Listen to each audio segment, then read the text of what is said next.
पहाड़ी और पर्वतीय क्षेत्रों में लकड़ी के गुटके, चीरे हुए लट्ठे और बायोमास ब्रिकेट जैविक गुटके हीटिंग और खाना पकाने के लिए ईंधन का प्राथमिक स्रोत हैं। खासकर उन इलाकों में जहां बिजली या एलपीजी गैस की सुविधा सीमित या महंगी होती है।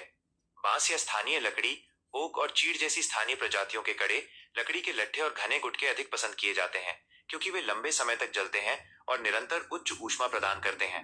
प्राकृतिक लकड़ी के साथ साथ लकड़ी के बुरादे और जंगल के सूखे कचरे से बने कंप्रेस किए गए बायोमास ब्रिकेट का उपयोग भी एक आधुनिक विकल्प के रूप में बढ़ रहा है, क्योंकि ये कम धुआं छोड़ते हैं और अधिक तापमान पर जलते हैं।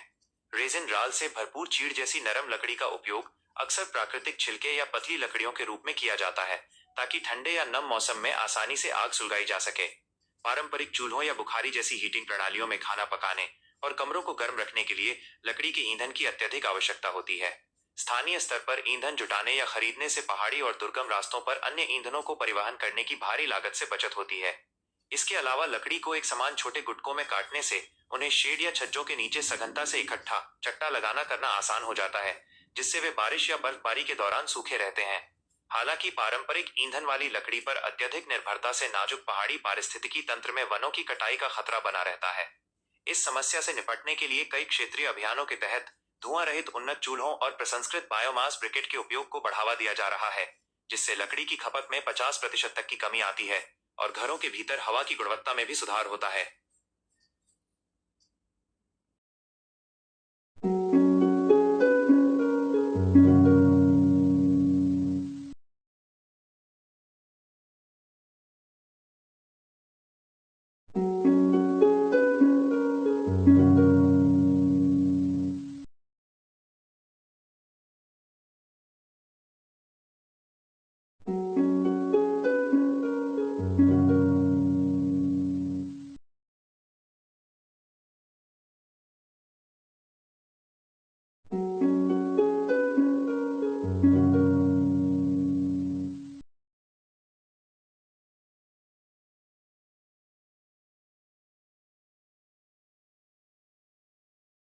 Tumchuluka re iblang baja tama dima ci jama sa joyan nati wung mang ati mang kang kar mang jama ti bang tham tanan nyukuga bang wati tham sigan ato ti ka tam bang de kan nati are ma iblang baja than reza syong sima te the ku ati tumchili kan ta to ko syong sigan।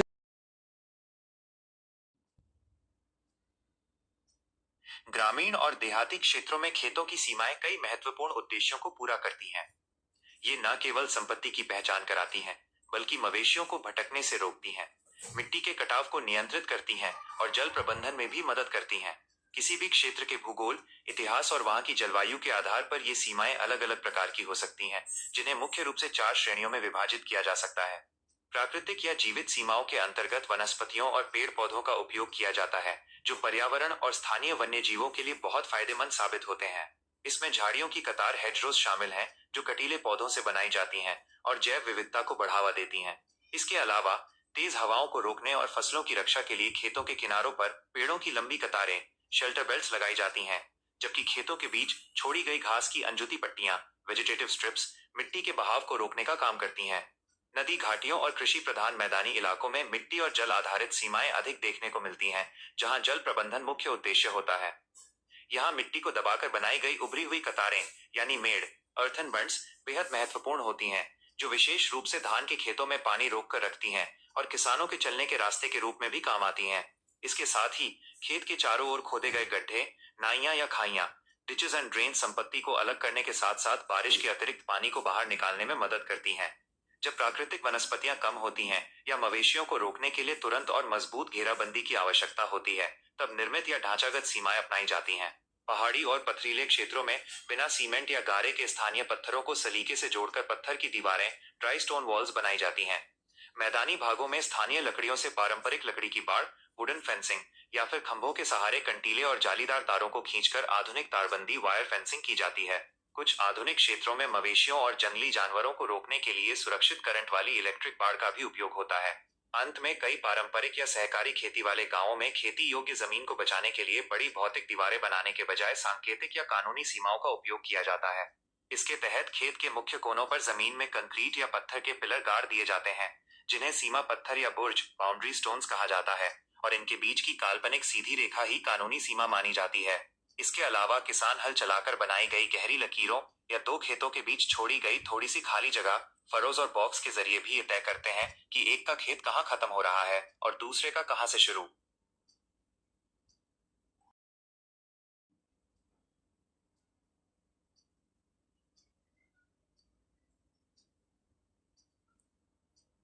पहाड़ों पर खेती करने के लिए ढलानों को संभालने, मिट्टी के कटाव को रोकने और पानी के बहाव को नियंत्रित करने के लिए खास तरीके अपनाने पड़ते हैं।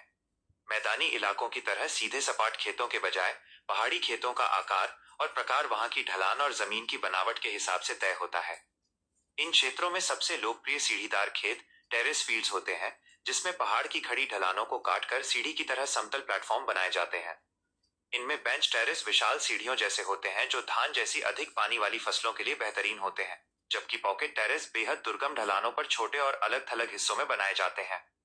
ढलान को बिना काटे खेती करने के लिए समोच्च खेत कॉन्टूर फील्ड्स का उपयोग किया जाता है। इसमें किसान ढलान पर ऊपर से नीचे जुताई करने के बजाय उसकी प्राकृतिक ऊंचाई की रेखाओं के समानांतर आड़ी जुताई और बुआई करते हैं। इससे फसलों की पंक्तियां प्राकृतिक बांध की तरह काम करती हैं, जो बारिश के पानी की रफ्तार को धीमा कर देती हैं, ताकि पानी नीचे बहने के बजाय मिट्टी में समा जाए और उपजाऊ परत सुरक्षित रहे। वहीं मिट्टी के भारी कटाव को रोकने के लिए पट्टीदार खेत स्ट्रिप क्रॉपिंग फील्ड्स बनाए जाते हैं, जहां खेतों को लंबी पट्टियों में बांटकर एक पट्टी में मक्के जैसी मुख्य फसल और उसकी बगल वाली पट्टी में घास जैसी घनी जड़ वाली सुरक्षात्मक फसल उगाई जाती है। अधिक ऊंचाई वाले पहाड़ी इलाकों में, जहां ढलान बहुत तेज होती है और मौसम फसलों के अनुकूल नहीं होता, वहां कृषि वानिकी चारागाह खेत अल्पाइन पास्चर्स पाए जाते हैं। इस व्यवस्था में पेड़ों, चारे की फसलों और पशुपालन को एक साथ मिलाया जाता है, और चरवाहे ऋतु प्रवास ट्रांसह्यूमेंस के तहत गर्मियों में पशुओं को ऊंचे बुग्यालों में ले जाते हैं और सर्दियों में नीचे ले आते हैं। इसके विपरीत पहाड़ी श्रृंखलाओं के बीच के निचले इलाकों में घाटी और तलहटी के खेत वैली फ्लोर फील्ड्स होते हैं, जहां पहाड़ों से बहकर आई पोषक मिट्टी जमा होती है। ये खेत अधिक समतल, उपजाऊ और सिंचाई के लिए सबसे आसान होते हैं, जिसके कारण पूरे पहाड़ी क्षेत्र में यहाँ सबसे ज्यादा पैदावार होती है। प्राकृतिक या जीवित सीमाएं लिविंग फेंसेस या हेजरोज न केवल हमारी सीमाओं का निर्धारण और सुरक्षा करती हैं, बल्कि पर्यावरण और स्थानीय पारिस्थितिकी तंत्र को संतुलित रखने में भी बेहद महत्वपूर्ण भूमिका निभाती हैं। कंक्रीट या लोहे की दीवारों के विपरीत ये सीमाएं एक सजीव सूक्ष्म पारिस्थितिकी माइक्रो इकोसिस्टम के रूप में काम करती हैं। ये छोटे पक्षियों, मधुमक्खियों, तितलियों और अन्य उपयोगी कीटों को आश्रय और भोजन प्रदान करती हैं, जिससे स्थानीय जैव विविधता को बहुत बढ़ावा मिलता है। इसके साथ ही पेड़ पौधों की जड़ें, जिससे मृदा अपरदन सॉइल इरोजन रुकता है और भूमि में नमी बरकरार रहती है। ये प्राकृतिक सीमाएं वातावरण से कार्बन डाइऑक्साइड को अवशोषित कर हवा को स्वच्छ बनाती हैं। व्यावहारिक दृष्टिकोण से देखा जाए तो कांटेदार पौधे आवारा पशुओं से सुरक्षा प्रदान करते हैं और हवा की गति को नियंत्रित कर आंधी से फसलों का बचाव करते हैं। कुल मिलाकर ये कंक्रीट की दीवारों की तुलना में कम लागत वाला, टिकाऊ और पर्यावरण अनुकूल विकल्प है।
पहाड़ी और ग्रामीण क्षेत्रों में खेतों, ढलानों और संपत्तियों की स्पष्ट सीमा तय करने के लिए बिना सीमेंट या गारे के ड्राई स्टोन बाउंड्री वॉल बनाई जाती है।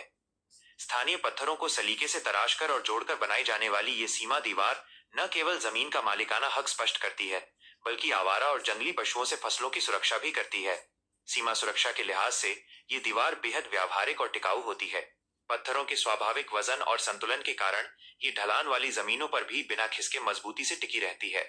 दीवार के सबसे ऊपरी हिस्से पर गोल या नुकीले पत्थर, कोपिंग स्टोन्स, एक खास कोण पर टिकाकर लगाए जाते हैं, जिससे जानवरों या इंसानों के लिए इसे लांघना काफी मुश्किल हो जाता है। बिना सीमेंट के बनी होने के कारण यह बाउंड्री प्राकृतिक हवा और पानी के बहाव को नहीं रोकती, जिससे दो पड़ोसियों या खेतों के बीच जल भराव को लेकर कोई विवाद पैदा नहीं होता। शून्य रखरखाव लागत, असाधारण मजबूती और पर्यावरण के अनुकूल होने के कारण पहाड़ी इलाकों में जमीनी सीमाएं तय करने का यह सबसे लोकप्रिय पारंपरिक जरिया है।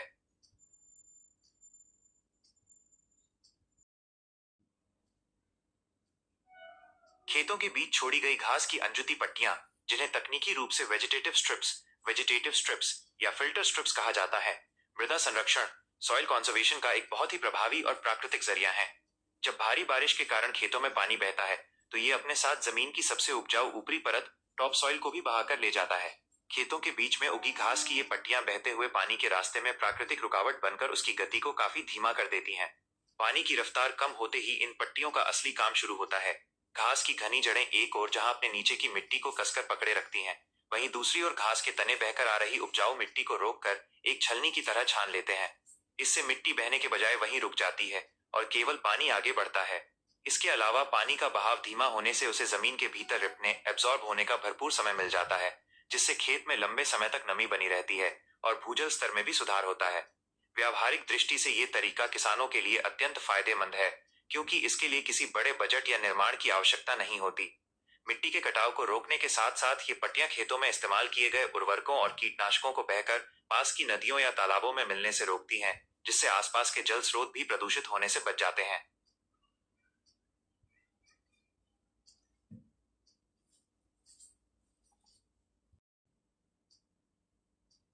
यह डिजिटल इंडिया और 4G संतृप्ति मिशन के तहत दुर्गम पहाड़ी घाटियों में चलाए जा रहे विकास का उदाहरण है। जहां बिजली ग्रिड पहुंचाना कठिन है, वहां ये ऑफ ग्रिड हाइब्रिड टावर सौर ऊर्जा और बैटरी बैंक की मदद से 24/7 काम करते हैं। खराब मौसम में स्वचालित जनरेटर बैकअप के रूप में ईंधन की खपत कम रखते हुए निरंतर नेटवर्क प्रदान करते हैं। इन टावरों से दूर दराज के क्षेत्रों में ऑनलाइन शिक्षा, टेलीमेडिसिन और डिजिटल बैंकिंग संभव हुई है। साथ ही ये आत्मनिर्भर टावर प्राकृतिक आपदाओं के दौरान भी आपातकालीन और सामरिक संचार बनाए रखने में बेहद सहायक साबित होते हैं।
सीमा पत्थर या बुर्ज, बाउंड्री स्टोन्स, जमीन की सीमाओं को स्पष्ट करने और सीमा विवादों से बचने के लिए लगाए जाने वाले पक्के निशान होते हैं। खेत या गांव की सीमा के मोड़ वाले कोने को बुर्ज कहते हैं, जबकि 3 या 4 सीमाओं के मिलने वाले मुख्य बिंदुओं को सेहद्दा या चौहद्दा कहा जाता है। इनका मुख्य उद्देश्य जमीन का सही आकार बनाए रखना और पड़ोसियों के बीच मेड़ तोड़ने या अवैध कब्जे जैसे विवादों को रोकना है। राजस्व नक्शे, शजरा के आधार पर लगाए गए ये पत्थर कानूनी रूप से मान्य होते हैं। सरकारी या पंजीकृत बुर्ज को हटाना या नुकसान पहुंचाना कानूनन अपराध है। यदि कोई सीमा पत्थर गायब हो जाए या विवाद हो तो खुद पत्थर न बदलें। इसके लिए तहसील में निशानदेही डिमार्केशन का आवेदन देकर पटवारी से ही सही पैमाइश करवाएं।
खेतों या बगीचों की सुरक्षा के लिए चम्मा या स्थानीय लकड़ी से बाड़ बनाना एक किफायती और टिकाऊ तरीका है। आप 2 तरीकों से बाड़ बना सकते हैं। पहला, चम्मा या स्थानीय लकड़ी की पतली पट्टियों को आपस में जोड़कर पारंपरिक लकड़ी की बाड़ बनाना, जो दिखने में सुंदर होती है और छोटे जानवरों को रोकती है। दूसरा, चीड़ या देवदार के मजबूत खंभों के सहारे कांटेदार तार या जाली लगाना, जो बड़े खेतों को घेरने के लिए सबसे व्यावहारिक तरीका है। लकड़ी को दीमक और सड़न से बचाने के लिए जमीन में गाड़े जाने वाले हिस्से को हल्का जलाकर काला कर दें और उस पर कोलतार या पुराना मोबिल ऑयल लगा लें। साथ ही खंभों की जड़ों में गिट्टी और कंक्रीट भरकर दबाएं ताकि पानी जमा ना हो और बाड़ सालों साल मजबूत बनी रहे।